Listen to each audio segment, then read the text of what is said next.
음식이 영성이가 없네. 시어머니의 차가운 목소리가 부엌에 메아리 쳤습니다. 하지만 서랍 깊숙이 숨겨둔 서류 뭉치를 보며 박영숙의 입가에는 묘한 미소가 번졌습니다. 25년간 참아온 모든 것이 오늘 끝날 예정이었거든요. 55세 주부가 25년간 참아온 시댁을 완전히 무너뜨린 방법이 너무 소름 돋습니다. 이 사연은 실화를 기반으로 각색하여 제작되었습니다. 더 재밌는 이야기를 만들 수 있도록 구독과 좋아요 부탁드립니다.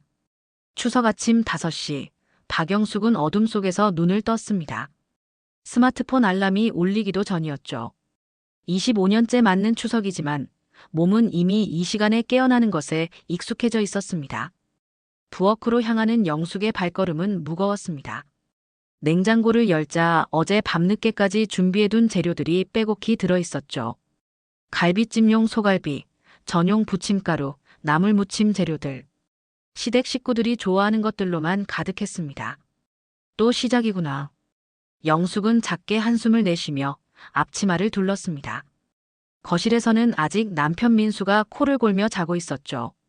시어머니와 시아버지는 어젯밤 늦게 도착해 안방에서 주무시고 계시고 시누이 가족들은 오늘 아침 일찍 올 예정이었습니다. 첫 번째로 전 반죽을 만들기 시작했습니다. 밀가루에 달걀을 풀고 물을 조금씩 넣어가며 젓가락으로 저어줍니다. 너무 되직해도 안 되고 너무 묽어도 안 되죠. 시어머니는 전 반죽의 농도에도 까다로운 기준이 있으셨거든요. 작년에는 반죽이 묵다고 하시더니 재작년에는 되다고 하시고 영숙은 혼잣말을 하며 쓴웃음을 지었습니다. 25년간 같은 방식으로 만들어 왔건만 매년 다른 지적을 받는 것이 이상하지도 않았죠. 기름을 두른 팬에 애호박전을 부치기 시작했습니다. 지글지글 기름 튀는 소리와 함께 고소한 냄새가 부엌에 퍼졌죠. 하나하나 정성스럽게 뒤집으며 노릇노릇하게 구워냅니다. 6시가 되자 거실에서 움직이는 소리가 들렸습니다. 시아버지께서 일찍 일어나신 모양이었죠. 며느리, 벌써 하고 있나? 네, 아버님. 곧 준비 다 될 거예요. 영숙은 밝은 목소리로 대답했지만 속마음은 복잡했습니다. 고마운 인사 한마디 없이 준비된 것만 당연하게 여기시는 모습이 서운했거든요. 7시가 되자 시어머니께서 부엌 문가로 나타나셨습니다. 회색 한복을 단정히 차려입으신 모습이었죠. 영숙이 만들고 있는 음식들을 훑어보시며 인상을 찌푸리셨습니다. 저는 너무 두껍게 부쳤네. 갈비찜은 간이 어떨까 모르겠고 아직 간을 다 맞추지 못했어요. 곧 맛보면서 맞춰야 해요. 영숙의 목소리에는 작은 떨림이 있었습니다. 아직 요리가 다 끝나지도 않았는데 벌써 지적부터 하시는 시어머니의 모습에 마음이 무거워졌죠. 8시쯤 되자 남편 민수가 부스스한 머리로 거실에 나왔습니다. 소파에 털썩 앉으며 TV 리모컨을 집어들었죠. 국은 아직이야?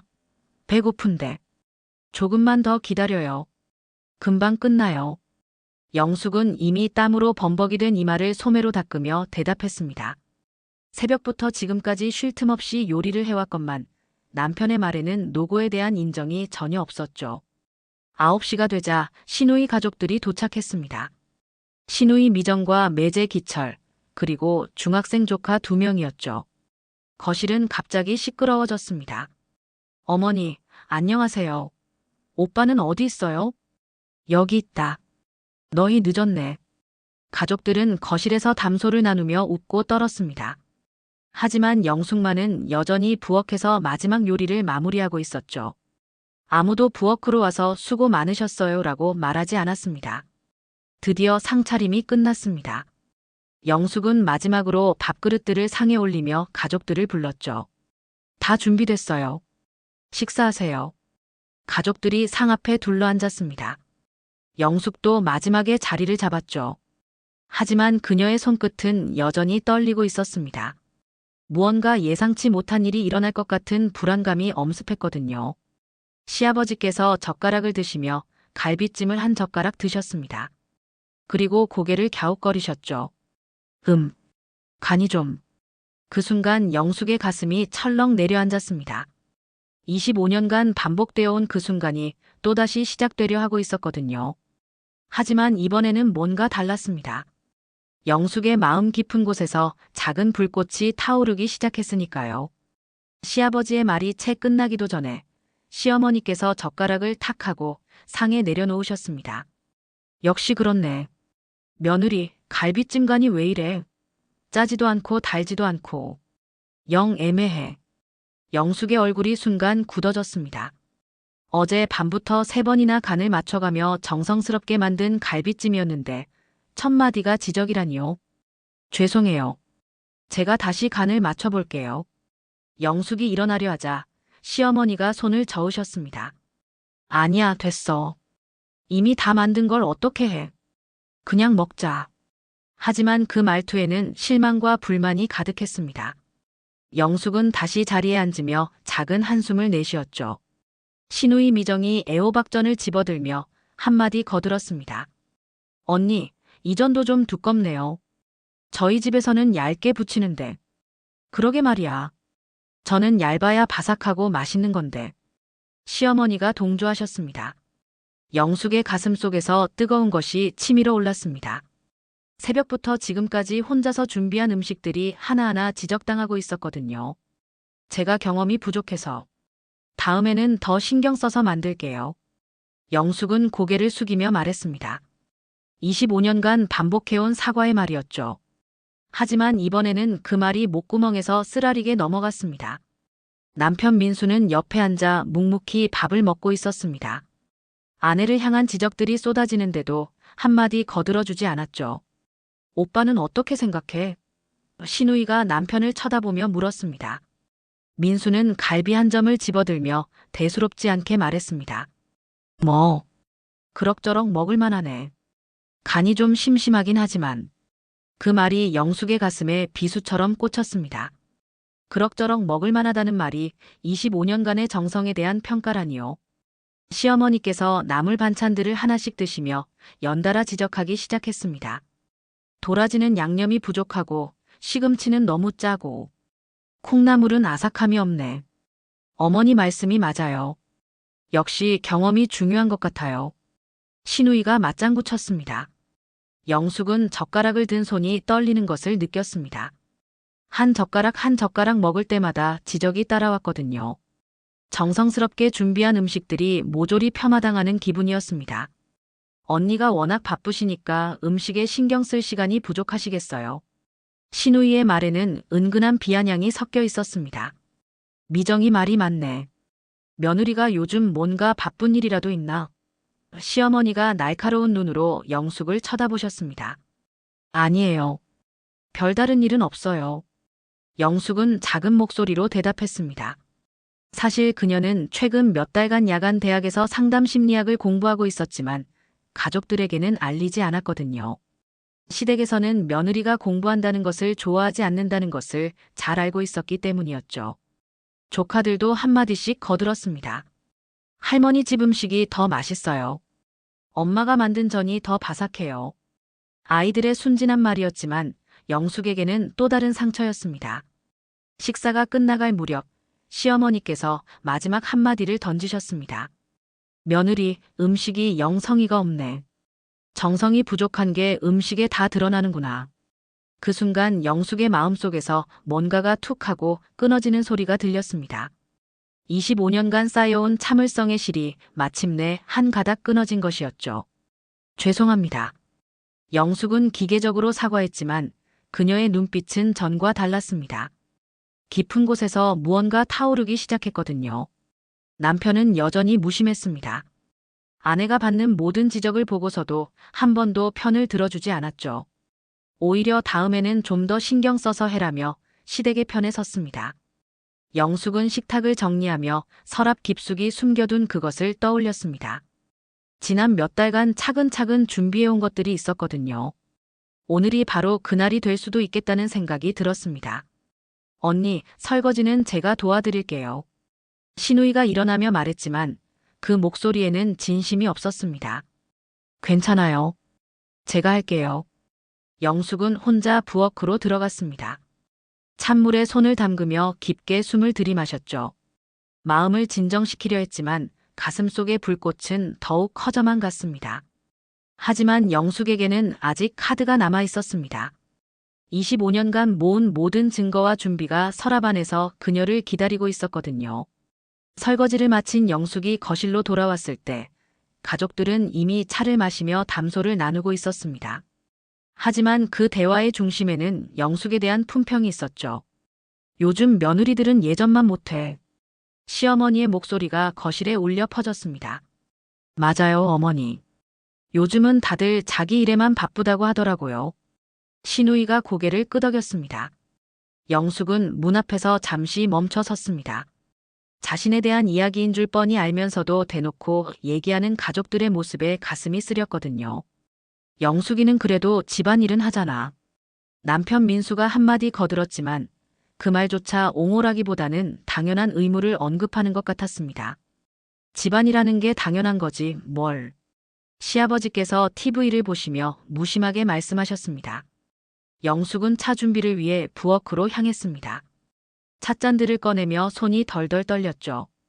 25년간 이런 대화를 수없이 들어왔지만 오늘따라 유독 견디기 힘들었습니다. 뜨거운 물을 끓이며 영숙은 지난 몇 달을 떠올렸습니다. 야간 대학에서 상담 심리학을 공부하면서 자신의 상황을 객관적으로 바라보게 되었거든요. 교수님께서 말씀하신 정서적 학대와 가스라이팅이라는 단어들이 자꾸만 머릿속을 맴돌았습니다. 영숙아, 차 언제 나와? 시어머니의 목소리가 부엌까지 들려왔습니다. 네, 곧 갖다 드릴게요. 영숙은 찻잔을 쟁반에 올리며 깊게 숨을 들이마셨습니다. 거실로 나가니 가족들의 대화가 계속되고 있었죠. 요즘 젊은 며느리들은 정말 달라. 우리 시대에는 시부모님 모시는 게 당연했는데. 시어머니가 찻잔을 받으시며 말씀하셨습니다. 그러게 말이에요. 요즘은 자기 부모만 챙기고 시댁은 뒷전이라니까요. 시누이의 말에는 영숙을 겨냥한 듯한 뉘앙스가 있었습니다. 영숙의 가슴이 철렁했습니다. 지난주 친정 어머니께서 편찮으셔서 병원에 다녀온 일을 두고 하는 말인 것 같았거든요. 영숙이도 친정 부모 챙기느라 바쁘더라. 남편이 은근슬쩍 말했습니다. 아, 그래. 시어머니의 눈빛이 날카로워졌습니다. 친정은 자주 가면서 우리한테는 안부 인사도 뜸하더니. 영숙은 찻잔을 든 손이 떨리는 것을 느꼈습니다. 친정 어머니께서 당뇨 합병증으로 입원하셔서 몇 번 병문안을 간 것뿐인데 마치 시댁을 소홀히 한다는 식으로 몰아가는 것이었죠. 어머니께서 편찮으셔서 몇 번 뵈러 갔을 뿐이에요. 몇 번이 아니라 매주 가더라. 우리는 한 달에 한 번 오기도 힘들다면서. 시누이가 비꼬듯 말했습니다. 사실 영숙은 거의 매주 시댁에 안부를 드리고 있었습니다. 하지만 그런 것들은 모두 당연하게 여겨지고 조금이라도 소홀하면 지적받는 것이 현실이었죠. 자식된 도리로 어머니 뵈러 가는 게 잘못인가요? 영숙의 목소리에 작은 떨림이 섞였습니다. 잘못이라는 게 아니라 균형을 맞춰야지. 시어머니께서 찻잔을 탁 하고 내려놓으셨습니다. 시댁도 친정이나 마찬가지인데. 그 말이 영숙의 가슴을 후벼 팠습니다. 25년간 시댁을 친정처럼 여기며 정성을 다했건만 조금이라도 친정에 신경 쓰면 문제가 되는 현실이 억울했거든요. 그리고 요즘 부쩍 말수가 줄었더라. 무슨 생각을 그렇게 많이 해? 시아버지께서 영숙을 빤히 쳐다보시며 말씀하셨습니다. 영숙은 당황했습니다. 최근 상담 심리학을 공부하면서 자신의 상황을 되돌아보느라 생각이 많아진 것이 표정에 드러났나 보다 했죠. 별다른 생각은 없어요. 여자가 생각이 많으면 탈이야. 집안일이나 제대로 하면 돼. 남편이 무심하게 말했습니다. 그 순간 영숙의 마음속에서 뭔가 쿵하고 무너지는 소리가 들렸습니다. 자신을 이해해주길 바랐던 남편마저도 시댁의 편에서만 말하는 현실이 너무 절망적이었거든요. 요즘 며느리들은 권리만 주장하고 의무는 소홀히 하더라. 시누이가 마지막 일침을 가했습니다. 영숙은 더 이상 참을 수 없었습니다. 가슴속에서 25년간 억눌러왔던 감정들이 용암처럼 솟구쳐 올랐죠. 제가 뭘 소홀히 했나요? 영숙의 목소리가 떨렸습니다. 평소보다 한 톤 높아진 목소리에 가족들이 놀란 표정을 지었죠. 왜 갑자기 목소리를 높여? 남편이 인상을 찌푸렸습니다. 25년간 25년간 제가 뭘 잘못했는지 모르겠어요. 영숙의 눈에 눈물이 맺히기 시작했습니다. 하지만 그 눈물은 예전의 슬픔이 아니라 분노의 눈물이었죠. 며느리가 왜 이래? 우리가 뭘 잘못했다고? 시어머니께서 당황스러워 하셨습니다. 영숙은 방으로 들어가 서랍을 열었습니다. 그곳에는 지난 몇 달간 준비해온 서류들이 가지런히 정리되어 있었거든요. 가슴이 두근거렸지만 더 이상 물러설 곳은 없었습니다. 하지만 아직 마지막 카드를 꺼낼 때는 아니었습니다. 더 결정적인 순간을 기다려야 했거든요. 영숙이 방에서 나오자 거실의 분위기는 싸늘하게 얼어 있었습니다. 가족들은 모두 그녀를 쳐다보고 있었죠. 방금 전 목소리를 높인 것에 대한 당황스러움과 불쾌함이 역력했습니다. 며느리 앉아. 시어머니의 목소리는 차갑고 단호했습니다. 영숙은 소파 끝자리에 조심스럽게 앉았습니다. 가슴이 두근거렸지만 예전처럼 위축되지는 않았죠. 25년을 함께 살아왔는데 오늘 갑자기 왜 이러는 거야? 시아버지께서 심각한 표정으로 물으셨습니다. 저도 사람이에요. 영숙의 목소리는 여전히 떨렸지만 전보다 확고했습니다. 사람이니까 뭐, 우리가 사람 취급 안 했다는 뜻이야? 신우이가 날카롭게 반박했습니다. 남편 민수는 답답하다는 듯이 머리를 극적였습니다. 그리고 영숙을 향해 낮은 목소리로 말했죠. 여보, 왜 이래? 가족끼리 이럴 일 아니잖아. 가족이라면. 영숙의 입술이 떨렸습니다. 가족이라면 왜 저만 항상 참아야 하나요? 그 말이 거실의 정적을 만들었습니다. 25년간 한 번도 이런 식으로 말한 적이 없는 영숙의 모습에 모두가 당황했거든요. 시어머니께서 찻잔을 탁 하고 탁자에 내려놓으셨습니다. 참는다는 게 무슨 말이야? 우리가 며느리를 괴롭히기라도 했다는 거야? 괴롭혔다는 게 아니라. 영숙이 말을 잇기 어려워했습니다. 25년간 쌓인 마음을 한 번에 표현하기란 쉽지 않았거든요. 그럼 뭐야? 말을 똑똑히 해봐. 신우이가 팔짱을 끼며 영숙을 째려봤습니다. 영숙은 심호흡을 했습니다.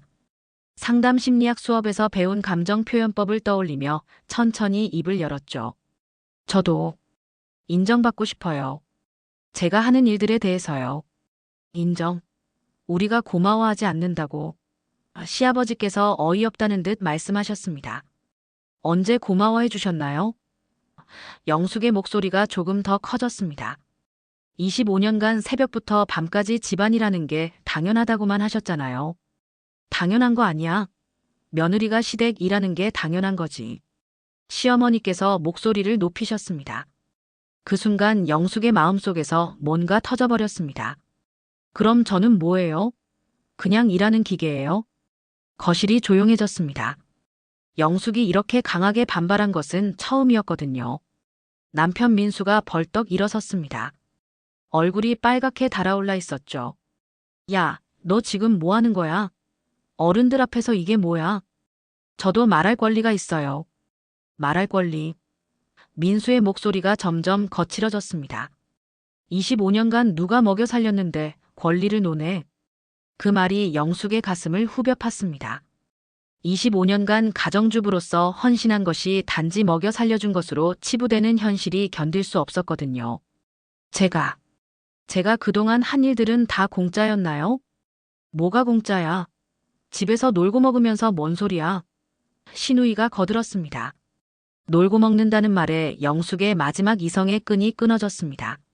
새벽 5시부터 밤 10시까지 쉬지 않고 일한 25년이 놀고 먹는 것이라니요. 놀고 먹었다고요?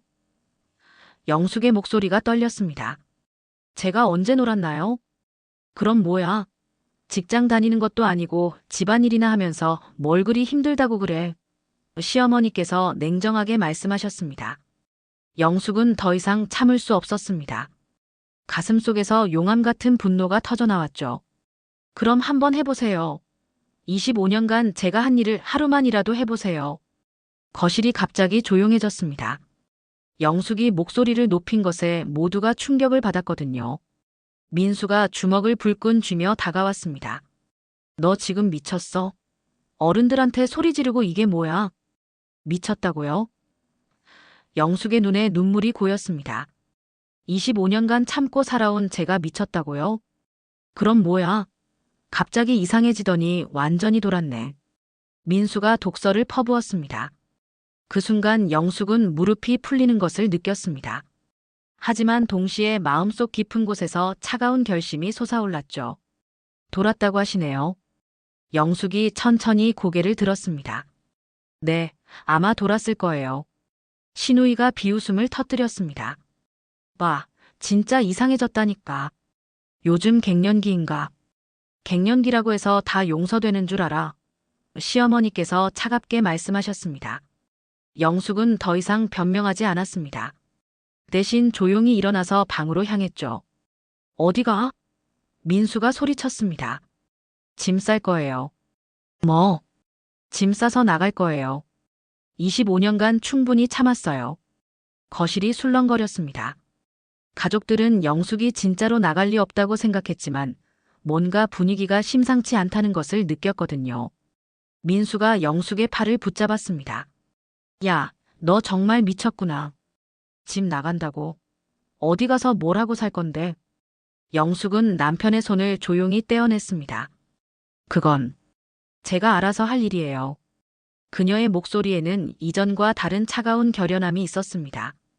25년간 쌓아온 모든 것을 뒤로 하고라도 새로운 삶을 시작하겠다는 의지였죠. 하지만 영숙에게는 아직 마지막 카드가 남아 있었습니다. 방 안 서랍에 숨겨둔 그것들이 말입니다. 영숙이 방으로 들어가자 거실에서는 웅성거리는 소리가 들려왔습니다. 진짜 나가나 보자. 설마 진짜 나가겠어? 어디 가서 뭘 하고 살 건데? 갱년기가 심한가 봐. 병원에 한번 데려가야겠어. 영숙은 그런 소리들을 들으며 서랍을 열었습니다. 가장 깊숙한 곳에 정성스럽게 보관해둔 서류 뭉치가 있었죠. 지난 6개월간 차근차근 준비해온 것들이었습니다. 첫 번째는 민수의 숨겨둔 계좌 내역서였습니다. 몰래 만든 적금 통장과 주식 계좌, 그리고 회사 동료들과의 투자 모임 관련 서류들까지. 25년간 돈 없다고 하면서 영숙에게는 생활비도 제대로 주지 않았던 남편의 숨겨진 재산이 고스란히 드러나 있었죠. 두 번째는 시어머니의 부동산 서류 사본들이었습니다. 남편 몰래 취득한 상가 건물과 아파트 2채, 그리고 시누이 앞으로 몰아주기 위한 증여 계획서까지 있었죠. 자신들은 돈이 넉넉하면서도 며느리에게는 살림이 빠듯하다며 인색하게 굴었던 진실이었습니다. 세 번째는 가장 충격적인 내용이었습니다. 시누이가 운영하던 학원이 세금 탈루와 허위 신고로 문제가 되었을 때 영숙 명의로 대출을 받아 뒷정리를 했던 서류들이었거든요. 영숙은 그때 단순히 가족을 위한 일이라는 말만 듣고 서명했었는데 알고 보니 2억 원이 넘는 빚이 고스란히 그녀 앞으로 되어 있었습니다. 마지막으로는 영숙 자신의 비밀이 담긴 서류들이었습니다. 야간 대학교 상담심리학과 졸업증명서, 상담사 자격증, 그리고 이미 취업이 확정된 상담센터의 채용 통지서. 6개월 전부터 차근차근 준비해온 새로운 시작을 위한 모든 것들이었죠. 그리고 가장 마지막에는 변호사 사무실에서 작성한 이혼 소장과 재산분할 신청서가 있었습니다. 영숙은 서류들을 가슴에 꼭 안고 깊게 숨을 들이마셨습니다. 25년간 참아온 시간들이 파노라마처럼 스쳐 지나갔죠. 하지만 이제는 더 이상 과거에 매여 있을 수 없었습니다. 거실로 나가니 가족들은 여전히 그녀에 대해 이야기하고 있었습니다. 정말 이상해졌어. 예전에는 순했는데. 나이 들면서 고집이 세진 거야. 병원에 한번 데려가야겠어. 정신과 말고 갱년기 치료받게. 영숙은 서류 뭉치를 거실 테이블 위에 조용히 내려놓았습니다. 둔탁한 소리에 가족들의 시선이 집중됐죠. 이게 뭐야? 민수가 의아한 표정으로 물었습니다. 보시면 알아요. 영숙의 목소리는 놀라울 만큼 차분했습니다. 25년간 한 번도 들어본 적 없는 톤이었죠. 민수가 서류를 집어들었습니다. 첫 페이지를 보는 순간 그의 얼굴이 하얗게 변했습니다. 이건 어떻게? 당신의 비밀 계좌들이에요. KB은행 적금 통장, 신한은행 주식 계좌, 그리고 동료들과의 투자 모임까지. 거실이 조용해졌습니다. 민수의 손이 덜덜 떨렸죠. 어떻게 이런 걸 알았어? 25년간 당신과 살면서 모르는 게 더 이상할 것 같은데요. 영숙은 두 번째 서류 뭉치를 시어머니 앞으로 밀어냈습니다. 어머니 것도 있어요. 상가 건물과 아파트 두 채. 그리고 신우이에게 증여하려던 계획까지. 시어머니의 얼굴이 경직됐습니다. 며느리가 이런 것들을 알고 있었다는 사실에 충격을 받았거든요. 며느리가 어떻게 25년간 함께 살면서 귀동냥으로 들은 것들이 꽤 많아요. 신우이가 불안한 표정으로 다음 서류를 보더니 얼굴이 창백해졌습니다. 언니, 이건 제 명의로 된 2억 원 대출이죠. 동생분 학원 문제 해결하려고 제가 빚을 진 거예요. 그건 그때 급한 일이어서. 급한 일이면 제 동의 없이 제 명의로 대출받는 게 당연한가요? 영숙의 목소리에는 더 이상 떨림이 없었습니다. 오히려 차가운 결연함만이 느껴졌죠. 마지막으로 영숙은 자신의 서류들을 꺼냈습니다. 그리고 이건 제 것이에요. 상담심리학과 졸업증명서를 보고 가족들이 깜짝 놀랐습니다. 대학을 언제? 민수가 어리둥절했습니다. 지난 2년간 야간 대학 다녔어요. 상담심리학 전공했고요. 우리 몰래? 시어머니가 화난 표정을 지었습니다. 몰래라니요. 말씀드리면 반대하실 게 뻔하니까 조용히 한 거죠. 영숙은 상담사 자격증과 채용 통지서도 보여줬습니다. 다음 주부터 상담센터에서 일해요. 월급은 280만 원이고요. 가족들은 말문이 막혔습니다. 그동안 집안에만 있던 며느리가 이런 준비를 해왔다는 것이 믿어지지 않았거든요. 마지막으로 영숙은 이혼 소장을 꺼냈습니다. 그리고 이건 이혼 소장이에요. 거실이 완전히 조용해졌습니다. 시계 초침 소리만이 들릴 정도였죠. 민수가 서류를 보더니 머리를 감췄습니다. 미쳤구나. 진짜 미쳤어. 네, 미쳤을 수도 있어요. 영숙이 담담히 말했습니다. 25년간 당연하게 여겨졌던 모든 것들에 의문을 품는 게 미친 거라면 저는 확실히 미쳤어요. 시어머니가 떨리는 목소리로 물었습니다. 정말로 이혼할 생각이야? 이미 변호사와 상담도 끝났어요. 재산 분할과 위자료까지 계산해뒀고요. 영숙의 손에는 마지막 서류가 들려 있었습니다. 재산 분할 계산서와 위자료 청구서였죠.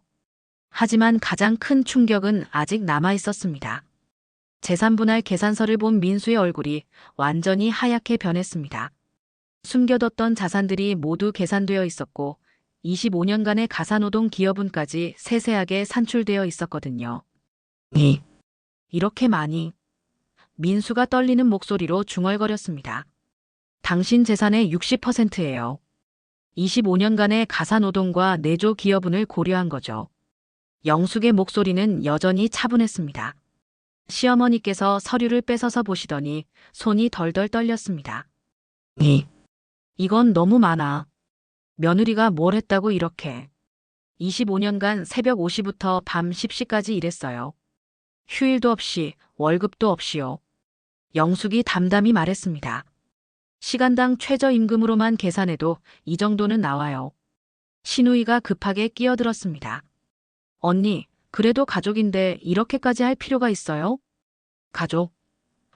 영숙이 쓴웃음을 지었습니다. 아까 제가 놀고 먹는다고 하시지 않으셨나요? 그건 그냥 하는 말이었어요. 25년간 그냥 하는 말들이 저를 여기까지 몰고 왔네요. 영숙은 다음 서류를 꺼냈습니다.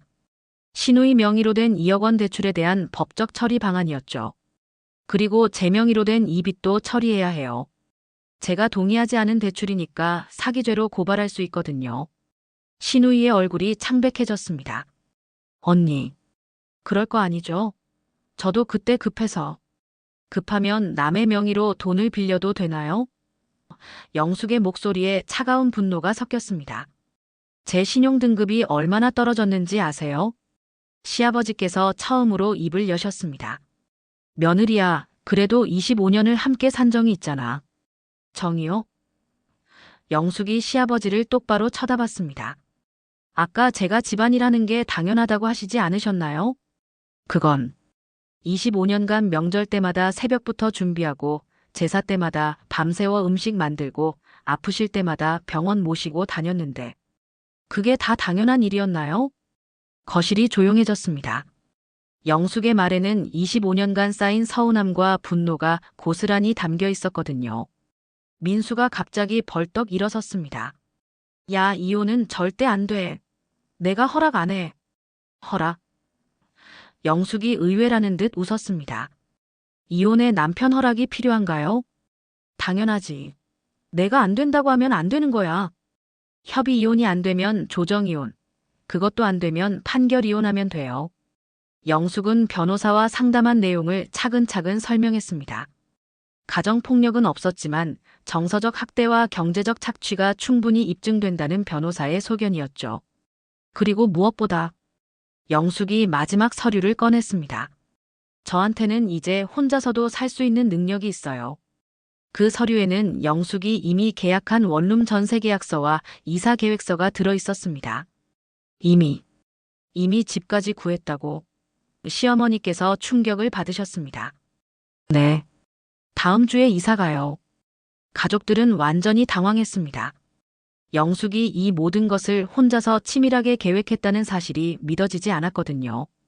영숙아. 민수의 목소리가 떨렸습니다. 정말 이럴 거야? 25년간 기회는 충분했어요. 영숙이 서류들을 정리하며 말했습니다. 제가 힘들다고 인정받고 싶다고 했을 때 한 번이라도 들어주셨다면. 그때는 몰랐어. 앞으로 잘할게. 몰랐다고요? 영숙의 목소리가 높아졌습니다. 25년간 제가 얼마나 많이 말했는데 몰랐다고 하세요? 신우이가 급하게 끼어들었습니다. 언니, 우리가 잘못했어요. 앞으로 달리 대할게요. 너무 늦었어요.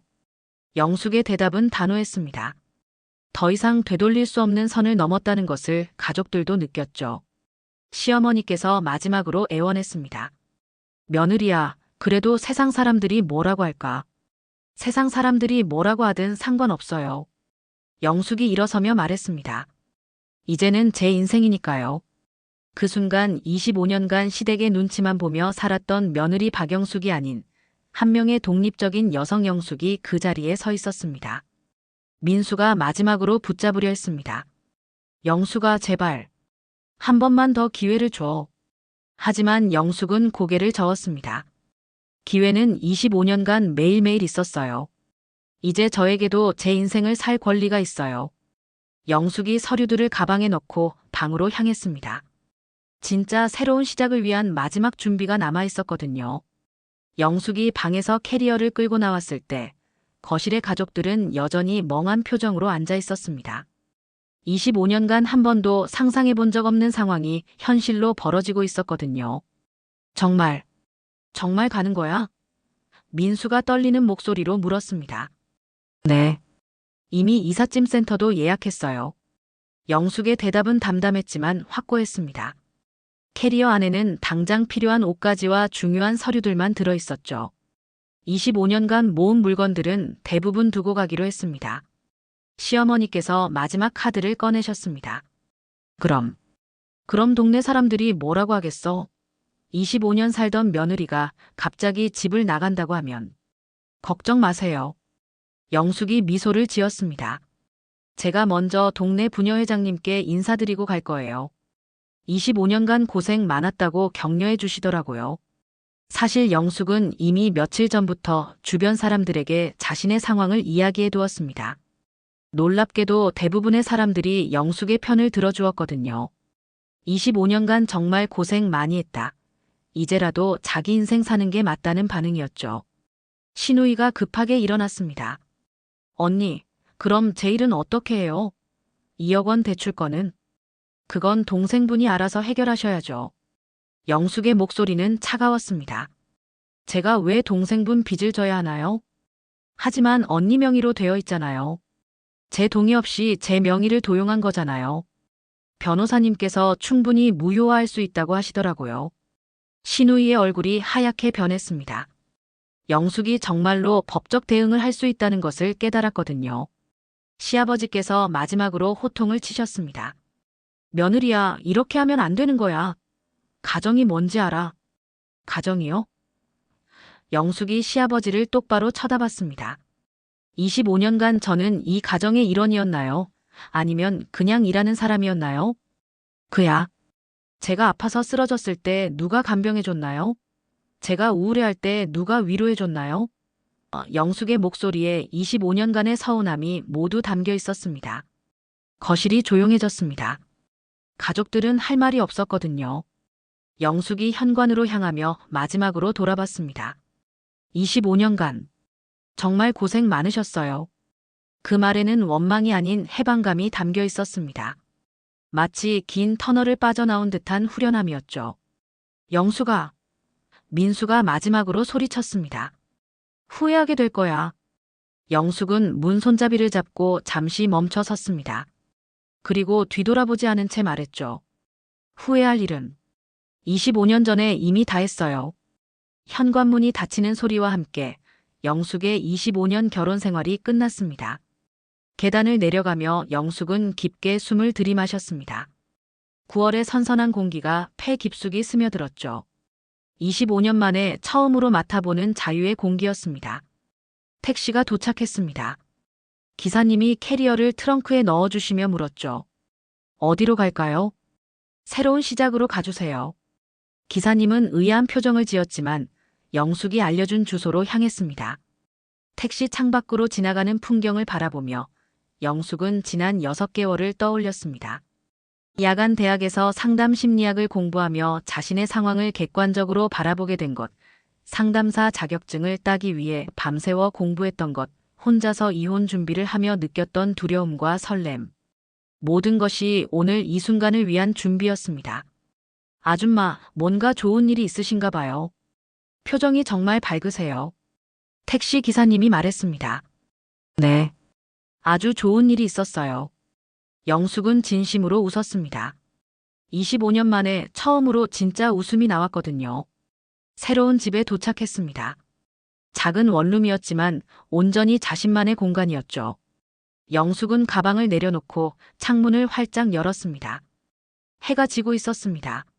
하지만 영숙에게는 새로운 하루가 시작되는 순간이었죠. 내일부터는 상담센터에서 일하게 됩니다. 25년간 억눌렸던 자신의 경험을 바탕으로 다른 사람들을 도울 수 있는 일이었죠. 영숙은 작은 책상에 앉아 일기장을 펼쳤습니다. 그리고 첫 줄을 적었습니다. 오늘 나는 마침내 나 자신이 되었다. 25년간의 긴 터널을 빠져나온 영숙에게는 이제 무한한 가능성이 펼쳐져 있었습니다. 하지만 진짜 이야기는 이제부터 시작이었거든요. 6개월 후 봄이 왔습니다. 영숙은 상담센터에서 아침 회의를 마치고 사무실 창가에 서 있었습니다. 창밖으로는 벚꽃이 만개해 있었죠. 25년 만에 처음으로 맞는 진짜 봄이었습니다. 영숙 선생님, 오늘 상담 일정 확인해 주세요. 동료 상담사가 건넨 일정표를 보니 하루 종일 상담 예약이 빼곡했습니다. 이혼으로 고민하는 여성들, 가족 갈등으로 힘들어하는 시니어들, 새로운 시작을 두려워하는 중년 여성들까지 모두 과거의 영숙과 비슷한 상황에 있는 사람들이었죠. 네, 확인했습니다. 특히 오늘 오후 30분은 꼼꼼히 준비해야겠네요. 오후 3시 상담자는 52세 주부였습니다. 28년간 시댁에서 며느리로 살면서 우울증까지 생겼다는 분이었죠. 영숙은 그분의 사연을 들으며 과거의 자신을 보는 것 같았습니다. 선생님도 혹시 비슷한 경험이 있으시나요? 상담자가 조심스럽게 물었습니다. 영숙은 잠시 망설이다가 고개를 끄덕였습니다. 네. 25년간 비슷한 상황에 있었어요. 그래서 선생님의 마음을 조금은 이해할 수 있을 것 같아요. 그럼 어떻게 헤쳐나오셨어요? 영숙은 창밖의 벚꽃을 바라보며 천천히 대답했습니다. 처음에는 무서웠어요. 25년을 함께 산 가족을 떠난다는 게 정말 어려운 결정이었거든요. 하지만 깨달았어요. 진짜 가족이라면 서로를 존중하고 배려해야 한다는 걸요. 상담자의 눈에 눈물이 맺혔습니다. 지금은 행복하세요? 영숙은 환한 미소를 지었습니다. 네, 정말 행복해요. 처음에는 혼자 사는 게 외로울 줄 알았는데 오히려 마음이 편안해졌어요. 누군가의 눈치를 보지 않고 살 수 있다는 게 이렇게 자유로운 일인 줄 몰랐거든요. 상담이 끝난 후 영숙은 집으로 향했습니다. 작은 원룸이었지만 이제는 화분들과 책들로 가득한 따뜻한 공간이 되어 있었죠. 휴대폰이 울렸습니다. 친정 언니였습니다. 영숙아, 오늘 저녁에 시간 있어? 엄마가 너 보고 싶다고 하시는데. 네, 언니. 갈게요. 25년간 시댁 눈치 때문에 자주 뵙지 못했던 친정 가족들과의 시간이 이제는 자유로워졌습니다. 어머니께서는 영숙의 결정을 처음에는 걱정하셨지만 지금은 오히려 자랑스러워하고 계셨죠. 친정집에 도착하니 어머니께서 영숙을 보시고 환하게 웃으셨습니다. 우리 영숙이 정말 많이 밝아졌구나. 얼굴이 완전히 달라졌어. 네, 엄마. 저도 그렇게 느껴요. 저녁을 함께하며 어머니께서 조심스럽게 물으셨습니다. 민수네는 어떻게 지내더냐? 영숙은 담담히 대답했습니다. 잘 지내시겠죠. 시어머니께서 이제 직접 집안일 하고 계시고 시누이도 자주 와서 도와드린다고 하더라고요. 사실 영숙이 떠난 후 그 집에는 큰 변화가 일어났습니다. 그동안 영숙이 해왔던 모든 일들을 가족들이 나누어서 해야 했거든요. 처음에는 며느리 하나 없어진 게 뭐가 그리 어렵냐고 했던 시어머니께서도 직접 해보니 25년간 영숙이 얼마나 많은 일을 해왔는지 깨닫게 되셨죠. 민수는 몇 번 연락을 해왔습니다. 처음에는 화를 내다가 나중에는 사과를 하더니 최근에는 이혼 절차에 협조하겠다는 연락까지 왔었죠. 영숙아, 너 정말 잘한 것 같아. 언니가 영숙의 손을 잡았습니다. 25년간 참느라 정말 고생 많았어. 영숙은 고개를 끄덕였습니다. 이제는 과거를 원망하지 않았습니다. 그 25년이 있었기에 지금의 자신이 될 수 있었다고 생각했거든요. 집으로 돌아오는 길에 영숙은 공원에 잠시 들렀습니다. 벤치에 앉아 밤하늘을 바라보며 지난 6개월을 되돌아봤죠. 처음 혼자가 된 날은 정말 막막했습니다. 25년간 가족을 위해서만 살다가 갑자기 혼자가 되니 무엇을 해야 할지 몰랐거든요. 하지만 시간이 지나면서 자신만의 리듬을 찾게 되었습니다. 아침에는 요가를 하고, 낮에는 상담사로 일하고, 저녁에는 책을 읽거나 친구들과 시간을 보냈습니다. 주말에는 그동안 못했던 여행도 다니고 새로운 취미도 시작했죠. 가장 큰 변화는 마음이었습니다. 더 이상 누군가의 시선을 의식하지 않고 살 수 있게 되었거든요. 25년간 항상 며느리로서, 아내로서 어떻게 행동해야 하는지만 생각하며 살았는데, 이제는 박영숙으로서 무엇을 원하는지를 생각하며 살 수 있게 되었습니다. 휴대폰에 메시지가 왔습니다. 오늘 상담받았던 52세 주부였습니다. 선생님 덕분에 용기가 생겼어요. 저도 제 인생을 찾아보려고 해요. 감사합니다. 영숙은 미소를 지으며 답장을 보냈습니다. 응원하겠습니다. 늦은 시작이라고 생각하지 마세요.